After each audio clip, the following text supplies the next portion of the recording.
Résumé des chapitres précédents. Grâce à une statue de cheval géante, les Grecs se sont introduits dans Troie, dont ils ont massacré la population et brûlé les bâtiments. Énée s'est échappé avec son fils Iule et son père Anchise. Désireux d'atteindre l'Italie qu'Apollon leur a donnée comme destination, les fugitifs ont fait étape en Sicile, où Anchise est mort, puis à Carthage chez Didon. Vénus a rendu la reine folle amoureuse du héros, mais lui, malgré l'envie qu'il en avait, n'a pas pu demeurer auprès d'elle. Jupiter, en effet, lui a ordonné de repartir. De désespoir, Didon s'est donné la mort. De son côté, après avoir organisé de grands jeux en Sicile et être descendu aux enfers afin d'y revoir Anchise, Énée a touché aux rives du Tibre où il a été bien reçu par Latinus. Seulement, Junon a déclenché une guerre entre les locaux et les Troyens. Énée a conclu une alliance avec Évandre, roi des Arcadiens, et les Étrusques. Mais pendant son absence, Turnus s'est lancé à l'assaut du camp troyen. Chapitre 11. La guerre du Latium. La sombre nuit a déployé ses ailes sur l'aire des combats. Dans le camp troyen, ordre a été donné aux sentinelles de redoubler de vigilance. Du haut des remparts, elles observent avec inquiétude les ennemis innombrables qui, dans la plaine, passent la nuit à la lueur des feux de camp. Puis, quand l'aurore quitte la couche de Titon et rend par sa lumière leur forme et leur couleur aux objets sur la terre, Turnus appelle les siens aux armes. Ses troupes se rassemblent en bataille. La trompette fait retentir au loin sa voix d'airain. Les hommes lui répondent en poussant des cris horribles. Déjà, formant la tortue, les rutules se précipitent vers le camp retranché, cherchant à en combler les fossés, à en arracher les palissades. De leur côté, les Troyens les accablent de flèches, les repoussent avec des pieux munis de pointes de fer, font tomber de lourdes pierres pour essayer de briser cette voûte de bronze sous laquelle s'abritent les assaillants. Ô vous, Muses, et surtout toi, Calliope, soutenez ma voix. Dites par quel carnage se signala Turnus. Déroulez avec moi les grands faits de la guerre. Il y a une tour d'une grande hauteur située en un point stratégique. Tous les rutules s'unissent pour la jeter à bas. Les Troyens, de leur côté, la défendent avec acharnement. Voici que Turnus, le premier, parvient à l'atteindre avec un brandon enflammé qui s'accroche à un de ses côtés. Bientôt, la flamme, excitée par le vent, atteint la charpente et embrase les portes. Les Troyens, enfermés dans la tour, cherchent à fuir le péril mortel qui les menace. Alors qu'ils se portent tous ensemble du côté que le feu épargne encore, la tour ploie sous leur poids et s'écroule avec un grand fracas. Entraînés dans cet effondrement, les malheureux occupants tombent au sol, mourant, percés de leurs propres javelots ou par des éclats de bois. 2 Troyens seulement sortent indemnes de l'accident, mais ils ne sont pas saufs pour autant. En effet, tandis que le jeune Hélénore trouve une mort glorieuse sous les coups ennemis, Lycus court au rempart qu'il escalade pour saisir les mains amies qui veulent l'aider. Turnus, un javelot à la main, le poursuit et l'apostrophe ainsi. « Insensé, crois-tu pouvoir en réchapper ?» Tel l'aigle puissant qui emporte le lièvre timide, ou tel le loup cruel qui entraîne le tendre agnelet, il le saisit, l'enlève en même temps que tout un pan de muraille et le tue. Ilionée écrase Lucretius avec un énorme rocher alors qu'il approche avec une torche incendiaire. D'un javelot habilement dirigé, Liger perce Émathion. Asilla renverse Corinée. Vainqueur d'Ortigus, Séné tombe à son tour sous les coups de Turnus qui immole ensuite Itis, Dioxype, Romulus, Sagaris, Ida. C'est alors, dit-on, que le jeune Iule, qui jusqu'alors a seulement effrayé les bêtes timides des forêts, lance sa première flèche guerrière. Elle vole en frémissant et vient mortellement frapper à la tempe le valeureux Rémulus, beau-frère de Turnus. Enivré par ce premier succès, le jeune Troyen veut affronter d'autres adversaires, mais Apollon vient se placer à côté de lui, en prenant l'apparence du vieux Butès, l'ancien écuyer d'Anchise.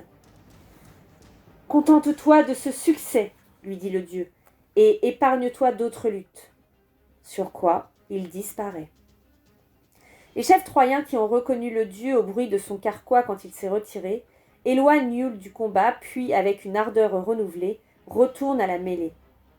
Tous les arcs sont tendus, les flèches volent, les casques et les boucliers retentissent des chocs renouvelés des glaives. Alors, Pandarus et Bithyas ouvrent la porte qui leur a été confiée. Ce sont deux frères, des Troyens d'une taille hors du commun malgré leur grande jeunesse. Confiants dans leur force, ils veulent prouver leur valeur. Provoquant l'ennemi à entrer, ils se placent à droite et à gauche de la porte. Les rutules se précipitent et tombent sous les coups de ceux qui les attendent. Turnus, cependant, qui se trouve en un lieu éloigné, apprend qu'une porte est ouverte. À cette nouvelle, il accourt. Son javelot atteint d'abord à la poitrine un fils du grand Sarpédon. Il couche ensuite dans la mort Mérops, Érymanthe et Aphilmus. Puis, avisant Bithyas, il lui lance non pas un javelot qui aurait seulement blessé légèrement le géant, mais une phalarique, une arme de jet avec la forme d'une flèche. Ni la double épaisseur du cuir de taureau, ni l'émail d'or de sa cuirasse ne peuvent protéger Bithyas. Transpercé, il chancelle et tombe en gémissant. Alors Mars, le dieu des combats, accroît le courage et la force des Latins, tandis qu'il envoie aux Troyens la fuite et la sombre épouvante. Voyant son frère qui gît au sol sans vie et le danger que court le camp troyen, Pandarus appuie ses fortes épaules contre la porte et la fait tourner sur ses gonds. Ce faisant, il enferme des rutules, en particulier Turnus. Brûlant de venger son frère, Pandarus, dès qu'il l'aperçoit, lui jette un javelot hérissé de nœuds. L'arme fend l'air en sifflant, mais n'atteint pas le héros latin car Junon en détourne la course et l'envoie se ficher vibrante dans le bois de la porte. « Voici un coup que tu n'éviteras pas !» crie alors Turnus avant de frapper Pandarus de son glaive. La redoutable épée retombe entre les deux tempes et, par une horrible blessure, sépare les deux joues que ne couvrait pas encore le duvet de l'adolescence. Sa cervelle souille ses armes et sa tête partagée pend également sur l'une et l'autre épaule. Les Troyens sont glacés d'horreur, et si Turnus avait ouvert les portes à ce moment-là, ce jour aurait été le dernier de la guerre et du peuple troyen. Mais, emporté par l'ivresse du combat, le rutule s'enfonce dans le camp en répandant la mort autour de lui. L'un après l'autre, il expédie aux enfers les guerriers qu'il trouve à sa portée. Tout plie en désordre devant lui. À la nouvelle de cette débandade, Mnestée accourt et interpelle ses compagnons en ces termes. « Lâches ! Où fuyez-vous ? Avez-vous d'autres remparts ? Un homme tout seul moissonnera-t-il impunément nos guerriers et aura-t-il raison de votre courage ?» Ces propos réveillent le courage des défenseurs. Bientôt ils pressent Turnus de tous côtés. Junon, sévèrement réprimandé par Jupiter, n'ose plus le soutenir. Alors, rompant face au nombre, Turnus se dirige à pas lents vers le Tibre dans lequel il se jette, tout armé. Le fleuve le reçoit dans ses eaux, le lave de la sueur et du sang dont il est couvert et le rend purifié à ses compagnons qu'il retrouve avec joie. Pendant ce temps, Énée a rejoint le camp des Étrusques. À Tarchon, qui les commande provisoirement, il a exposé qui il est et d'où il vient. Il a décrit les troupes importantes que Mézance rassemble. Il a dépeint les fureurs de Turnus. Il a précisé ce qu'il demande et ce qu'il peut apporter. Sans hésiter longtemps, Tarchon et avec lui les autres chefs ont décidé de joindre leurs forces à celles du Troyen et de sceller une alliance avec lui. Affranchie de l'interdit divin qui la rendait oisive, la jeunesse d'Étrurie s'embarque avec joie sous les ordres d'un chef étranger. À la tête de leur flotte s'avance le navire d'Énée. Sur sa proue sont figurés les lions de Cybèle et au-dessus le mont Ida. Le héros se tient à la poupe et ne laisse à personne d'autre le soin de manier le gouvernail. Pallas est assis à sa gauche. Il observe les astres qui guident leur course dans la nuit. Les nefs des principaux chefs suivent de près. Le Tigre, que monte Massicus, fend l'onde en premier. Viennent ensuite Abas de Populonie, Asilas de Pise, le bel Astur. Ce sont ensuite parmi les principaux meneurs d'hommes Sinir, le chef des Liguriens, Cupavon, le fils de Cygnus, Ocnus, fondateur de la ville de Mantoue, à laquelle il a donné le nom de sa mère, la prophétesse Manto. Beaucoup d'autres suivent, le front ceint de roseaux. Plein d'ardeur et de colère, il marche contre Mézance et ses alliés, et il ne faut pas moins de 30 gros navires pour les transporter tous. Le lendemain, dès que le jour a dissipé les ombres de la nuit, les chefs latins ont la surprise de découvrir la mer couverte de vaisseaux. Ils voient des éclairs jaillir du casque d'Énée, la pourpre de son panache flamboyer dans les lueurs du levant, l'or de son bouclier vomir des torrents de feu. Turnus, en l'apercevant, ne désespère pas d'occuper le rivage pour l'empêcher de débarquer. Sans perdre un instant, il rassemble toute son armée qui, au son des clairons, présente un front formidable. Énée le premier fond sur ses bandes agrestes. Tel un moissonneur au milieu des blés mûrs, il abat tous ceux qui se pressent autour de lui et qu'il peut atteindre, semant la terreur dans les rangs des Latins. Pourtant, aucun parti n'arrive à prendre vraiment le dessus sur l'autre. Ils se repoussent tour à tour. Les phalanges troyennes et latines se heurtent avec une égale force. Pied contre pied, guerrier contre guerrier, leurs deux masses s'équilibrent. Non loin de là, sur un terrain que des torrents ont encombré de cailloux et de branches, des Arcadiens fuient devant des Latins. Sur ce terrain hostile à la cavalerie, ils ne peuvent pas combattre à cheval comme c'est leur habitude. Pallas, qui les voit faire, leur dit « Où fuyez-vous, compagnons ?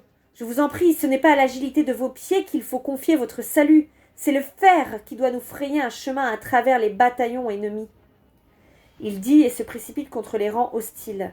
Nombreux sont ceux qui tombent victimes de sa main qui ne tremble pas. Lagus, son javelot le transperce. Isbon, c'est son glaive qui le tue. Vient ensuite le tour de Sténélus, d'Anchémol et des fils jumeaux de Docus, Laride et Timbère. Leur si parfaite ressemblance abusait parfois jusqu'à leurs parents, mais l'épée de Pallas vient mettre entre eux une terrible différence. À Timbère, il tranche la tête, tandis que Laride, la main droite coupée, cherche à retenir son arme, en vain. Enflammés par l'exemple de leur chef, les Arcadiens redoublent d'ardeur dans la bataille.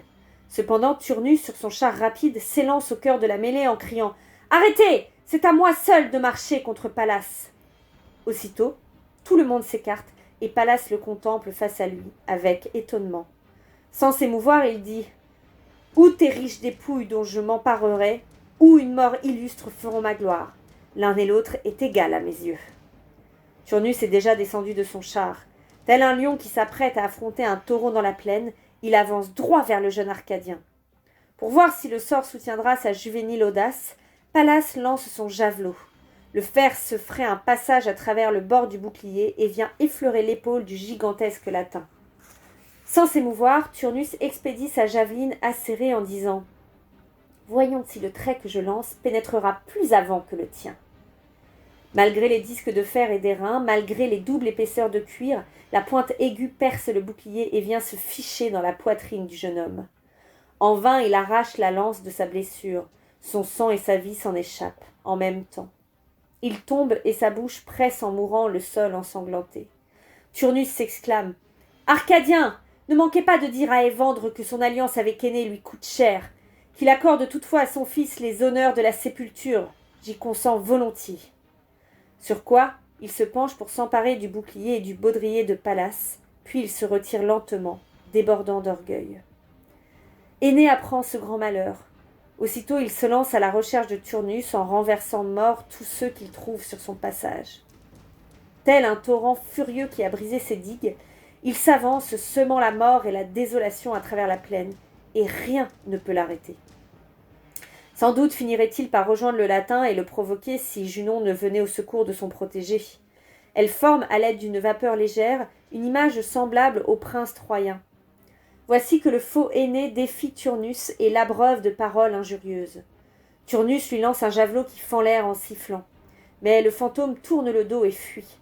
Turnus, qui croit triompher, s'élance à sa poursuite. L'un après l'autre, l'ombre et le guerrier sautent sur un vaisseau amarré non loin de là. Junon, qui n'attendait que cela, brise l'amarre et entraîne le bateau au large. Elle le fait dériver jusqu'à Ardée, où règne le père de Turnus, Donus. Pendant ce temps, le vrai Énée continue de chercher Turnus. À défaut, il aperçoit de loin Mésence qui arpente fièrement le champ de bataille, un javelot à la main. Il court vers lui. Mésence l'attend, immobile, évaluant de l'œil jusqu'où peut porter sa javeline. Au moment qu'il choisit, il la lance de toutes ses forces, mais le bouclier d'Énée la détourne aisément. À son tour, le Troyen arme son bras. Sa lance acérée perce la triple épaisseur du bouclier de Mésence et vient frapper ce dernier à l'aine. Déjà, Le Troyen lève son glaive pour achever son adversaire, quand Lausus, le fils de Mésence, s'interpose en couvrant son père de son bouclier. Surpris, Énée lui dit « Pourquoi courir à la mort? Ton audace est beaucoup plus grande que tes forces, ta tendresse pour ton géniteur t'aveugle. » Lausus, n'écoutant que son ardeur, continue de protéger la fuite paternelle. Alors la colère emplit le cœur du Troyen, tandis que les parques filent les derniers instants de la vie du jeune homme. Énée lui plonge sa terrible épée dans le corps en l'enfonçant entière. Le sang inonde la jeune poitrine de Lausus. La vie quitte son corps à regret et son âme s'envole chez les mânes. Atuero, ut vultum vidit morientis et ora modis, amquiciades palentia miris, igemuit miserans graviter dextramque tetendit, et mentem patriae subiit pietatis imago. Quid tibi nunc miserande puer pro laudibus istis, quid pius aeneas tanta dabit indole dignum. Seulement, dès que le fils d'Anchis voit le visage du mourant, quand il aperçoit ses traits, des traits si étonnamment pâlis, il est pris de pitié, gémit profondément et lui tend la main avec à l'esprit l'image de son amour paternel. « Maintenant, malheureux enfant, dit-il, en échange de tes vertus, que peut t'accorder le pieux Énée qui soit digne d'un si noble caractère? »« Je te laisse tes armes qui faisaient ton bonheur, ajoute-t-il, et si cette faveur peut te toucher encore, je te rends au tombeau familial, que tu y reposes auprès de tes pères. » Il dit et s'éloigne en invitant les soldats qui accompagnaient le jeune homme à prendre sa dépouille et ses armes. De son côté, Mésence n'est pas loin. Appuyé à un arbre, il étanche le sang de sa blessure et la baigne avec l'eau du Tibre. Il voit arriver, porté par des guerriers en pleurs, le corps de Lausus étendu sur son bouclier. Éperdu de douleur, il souille ses cheveux blancs de poussière, puis serre entre ses bras le corps inerte. « Oh, mon fils, dit-il, c'est à ta mort que je dois la vie. Mais cette vie, je ne l'aime plus. Je sens trop à la lumière de ton héroïsme combien j'ai souillé notre nom en suscitant la colère de mon peuple et en perdant mon trône. Je devais une expiation à mes concitoyens, mais mieux aurait valu que je rachète une vie criminelle par la mort et que tu sois encore vivant. » Sur ces mots, il fait amener son cheval, se hisse sur la selle malgré sa blessure et s'élance vers les ennemis. Une fois sur le champ de bataille, il appelle Énée d'une voix puissante. Le Troyen l'entend et, plein de joie, vient vers lui. « Cruel !» lui crie Mésence. « Tu m'as ravi, mon fils. C'était le plus sûr moyen de me tuer. Je ne vénère aucun dieu, je ne crains pas le trépas et je viens ici pour mourir. Mais en attendant, reçois ces cadeaux. » Soudain, il lance un javelot, puis un deuxième, puis un troisième, tandis qu'il galope en cercle autour d'Énée. Seulement, il s'efforce en vain, car le bouclier divin résiste à tous les coups. Énée, à son tour, lance son javelot. Il atteint le cheval de Mésence à la tempe, ce qui le fait tomber au sol avec son cavalier. Aussitôt, il accourt en tirant son glaive du fourreau. « Impitoyable ennemi, lui dit Mésence, tu peux m'égorger sans commettre un crime. Je ne suis pas venu au combat pour être épargné. Je ne te demande qu'une grâce. Permets qu'un peu de terre recouvre mon cadavre. Je n'ignore rien de la haine implacable que beaucoup me vouent, mais je t'en supplie, laisse-moi partager la tombe de mon fils. » Sur ces mots, il reçoit dans la gorge le fer qu'il espérait.